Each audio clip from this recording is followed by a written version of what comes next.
नमस्कार, capital TV देख रहे हैं आप। मैं हूं आपके साथ पूजा। ब्रेकिंग नाउ में बड़ी खबर आपको बता रहे हैं। बिहार के मुख्यमंत्री नीतीश कुमार ने लोकसभा चुनाव को लेकर एक बड़ा बयान दिया है। नीतीश कुमार ने बड़ा बयान देते हुए कहा कि जरूरी नहीं कि लोकसभा का चुनाव 2024 में ही हो, तय समय से पहले भी लोकसभा का चुनाव हो सकता है। इस बड़े बयान को लेकर खलबली मच गई है। ज्यादा अपडेट के साथ मेरे साथ न्यूज रूम से जुड़े हुए हैं कैपिटल टीवी के editor in chief doctor Manish Kumar. आखिर क्यों नीतीश कुमार ने यह बयान दे दिया, क्या है इस बयान की सच्चाई? देखिए, नीतीश कुमार आज एक मीटिंग में बैठे हुए थे जिसमें तमाम डिपार्टमेंट्स के सेक्रेटरीज थे और वहाँ रिव्यू का काम चल रहा था। तो वो बोलते बोलते उन्होंने ये भी कह दिया कि आप लोगों को हमने कहा है कि भाई पहले ही सारे काम को, जितने भी जो काम चल रहे हैं उसको निपटा करके ख़त्म कीजिए, क्योंकि ये ज़रूरी नहीं है कि 2024 में चुनाव हो। 2024 से पहले ही, इसी साल, मतलब 6 महीने पहले भी ये चुनाव हो सकते हैं। 2023 में ही लोकसभा के चुनाव हो सकते हैं। अब ब्रेकिंग न्यूज़ आ गया, भाई नीतीश कुमार ने ये दावा कर दिया। तो ये खबर, इसकी शुरुआत कहाँ से हुई, इसको भी जानना और समझना, और हिंदुस्तान की राजनीति का एक नया पहलू, उसको भी जानना ज़रूरी है। ये नीतीश कुमार हो, अब तो मुलायम सिंह जी नहीं रहे, लेकिन वो उस जनरेशन का जो पॉलिटिशियंस है, वो तथाकथित ये दिल्ली में दलाली करने वाले पत्रकारों के साथ बहुत ज़्यादा उनकी मीटिंग्स होती हैं। कुछ दिन पहले अमर उजाला में एक आर्टिकल छपा और वहाँ एक वरिष्ठ पत्रकार हैं, टेलीविज़न पे भी आप देखते होंगे, विवेक अग्निहोत्री। उन्होंने ये सुगूफा छोड़ा कि क्या लोकसभा के चुनाव पहले हो सकते हैं, और उनका वीडियो भी आया।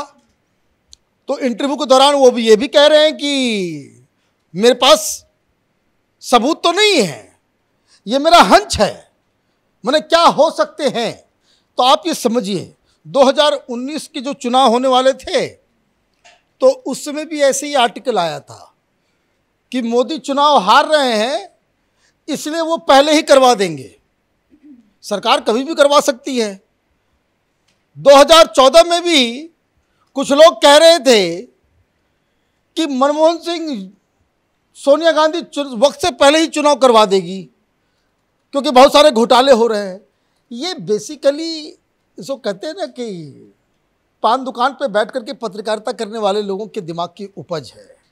तो खैर, लेकिन पत्रकारिता की बात अलग है। बिहार के सीएम है, बड़ा चेहरा नीतीश कुमार, वो कैसे इस तरह के बयान? बिल्कुल सही आपने कहा कि ये जो पत्रकार कहानी कर देते हैं, कहानी लिख देते हैं, इस तरह की अफवाह फैला देते हैं, लेकिन लीडर्स, आप ये समझिए, जो लीडर जिसका आंख नाक कान धरातल पे नहीं होता, जमीन पे नहीं होता, वो इसी तरह के पत्रकारों से ज़्यादा मिलते जुलते हैं, तो क्या होता है, दिमाग में वही इंप्रेशन बन जाता है।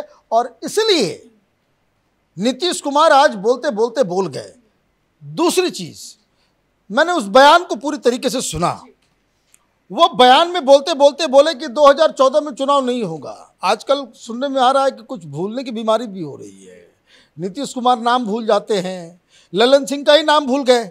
वो सबसे ज़्यादा जो चीखते चिल्लाते रहते हैं कि भाई विपक्षी एकता, विपक्षी एकता, उनके सबसे करीबी व्यक्ति हैं, एक बार उनका नाम भूल गए। बिहार में वैसे तो नहीं करना चाहिए, भाई उम्र हो गई है, रिस्पेक्टेड लीडर है, लेकिन बिहार के पॉलिटिकल गलियारे में तरह तरह की कहानियां चल रही है। ऐसी ऐसी कहानियां जिसके तो हम सुना नहीं सकते, लेकिन आप ये समझिए कि ये आम बात है कि लोग कह रहे हैं नीतीश बाबू सठिया गए, मतलब उनकी जो मेमोरी पावर जो है वो थोड़ी सी, वो शॉर्ट टर्म मेमोरी लैप्स के जो है वो शिकार हो रहे हैं। तो मे भी कुछ याद रहा हो, कुछ याद नहीं रहा हो, लेकिन उन्होंने ये बात कह दी। अब सवाल ये है कि क्या ये जो अफवाह फैलाने वाला गैंग, ये पत्रकार जो जिस तरीके से इस तरह की अफवाह उड़ाते हैं, और ये बताइए, ये अक्सर इस तरह का अफवाह, जैसे पिछली बार जब यूपी का चुनाव हुआ था, तो इसी तरह के दलाल पत्रकारों ने अफवाह उड़ाई थी कि योगी को हटाया जा रहा है। लेकिन ऐसे अफवाह उड़ाने से क्या फायदा हो सकता है? फायदा होता है कि परसेप्शन बिल्डिंग में काम आता है, कि जैसे कई सारे लोग उस झांसे में आ गए थे उस वक्त के कैपिटल टीवी की रिपोर्टिंग देखिए, हम लोगों ने कई सारे वीडियोस बनाए कि ये बकवास है, ये अफवाह है, लेकिन फिर भी आप देखिए कितने टेलीविजन चैनल के ऊपर ये बवाल मचता रहा कि भाई योगी और प्रधानमंत्री के बीच कुछ हो गया है। फिर बाद में जब प्रधानमंत्री भी समझ में आया कि भाई अब ऐसे ही लोगों से डील करना है, तो पार्लियामेंट के अंदर उन्होंने एक तस्वीर पीछे से खिंचवा दी कि जिसमें योगी आदित्यनाथ के पीछे उनका हाथ था। उसके बाद ये मामला खत्म हुआ और जो लोग उपद्रव कर रहे थे उनको भी सेटल कर दिया गया। मौर्य साहब को भी कहा गया कि भाई शांत हो जाओ, तुम वैसे भी लाइन में नहीं हो। तो क्या क्या कहानियां ये इस तरह के वामपंथी पत्रकार कि भाई पीएमओ से 15 लोगों को भेजा जा रहा है, कहाँ? तो योगी आदित्यनाथ के सीएमओ में, ताकि उनके काम काज पे पूरी तरह से नजर रखी जाए। तो ये तो अलग कहानी है, लेकिन अगर आप अफवाह भी उड़ाते हो तो ये तो मूर्खता है। मूर्खता इसलिए है कि वो व्यक्ति जो इस बात को इमेजिन भी कर सकता है कि चुनाव पहले हो सकते हैं, ये सरासर उनको पत्रकार का काम नहीं करना चाहिए, ये मूर्खता है। कारण 3-4 बताता हूं। पहली चीज ये, पूरी दुनिया को मालूम है कि अमित शाह ने तारीख बता दी है, किसकी? राम मंदिर की। तो राम मंदिर का जब उद्घाटन होगा उसके बाद सरकार चुनाव में जाएगी या उसके पहले जाएगी? भाई इस सवाल का जवाब कोई देगा? भाई वहां पे प्रधानमंत्री, जैसे अभी धर्मदंड लेकर के नए पार्लियामेंट का उद्घाटन हुआ, उसी में सब लोगों की मिर्ची लग गई। लोग इसलिए इस तरह की अफवाह उड़ा रहे हैं कि उनको मालूम है कि जब गेरुआ वस्त्र धारण करके जब पहली बार मंदिर का उद्घाटन होगा और प्रधानमंत्री मोदी राम लल्ला के सामने बैठ के पूजन करेंगे और पूरा देश जो है जय श्री राम के नारों से गूंजेगा, तो उसकी पीड़ा, उसका ये रिजल्ट है कि अफवाह गैंग जो है एक्टिव हो गया। भाई पहले ही चुनाव होगा। अब होता क्या कि राजनीति में एवरीथिंग इज वेरी फ्लूइड, हल्ला हंगामा करते करते करते करते कुछ से कुछ हो सकता है, वो अलग बात है। एक दूसरी चीज, अभी अभी एक और ब्रेकिंग न्यूज आई है और वो ब्रेकिंग न्यूज है जो कैपिटल टीवी की खबरों को कंफर्म करने वाला। हम लोगों ने 3 दिन पहले ये कहा था कि इस मानसून सेशन के अंदर यूनिफॉर्म सिविल कोड, ये जो मुसलमानों की 4 शादियां, तलाक, लड़कियों को, जो मुस्लिम महिलाओं को अधिकार देने वाला ये यूनिफॉर्म सिविल कोड, ये मानसून सेशन के अंदर शायद इसको इंट्रोड्यूस किया जाए। और इसके लिए अभी जो खबर आई कि यूसीसी के ऊपर लॉ कमीशन ने पब्लिक ओपिनियन मांगा है, तो ये अपने आप में एक बड़ी खबर है और ये काम बचा हुआ भी है। मोदी सरकार ने कहा था कि 3-4 काम तो जरूर करेंगे, एक राम मंदिर बनाएंगे, आर्टिकल 370 हटाएंगे और यूसीसी लेकर के आएंगे। तो यूसीसी पे भी कार्रवाई चालू है। तो ये कौन मूर्खता है कि आप कोई कहोगे कि भाई ये सरकार पहले, भाई कोई सरकार की गिरने की कोई अब ये है।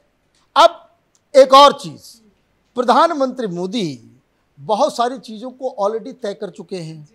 अभी चंद्रयान भी जा रहा है, अभी बहुत सारी घोषणाएं होनी है, बहुत सारा काम अभी पेंडिंग है। जिस हिसाब से मैं आपको बता दूं कि जैसे कि अभी अगले 2 महीने के अंदर ये जो लाभार्थी वर्ग है, चाहे बाथरूम बनाने का हो या घर बनाने का हो, उज्ज्वला योजना हो, ये तमाम चीज़ों में वो लोगों को चिन्हित किया जा रहा है जो इस बेनिफिट से मिस कर गए हैं।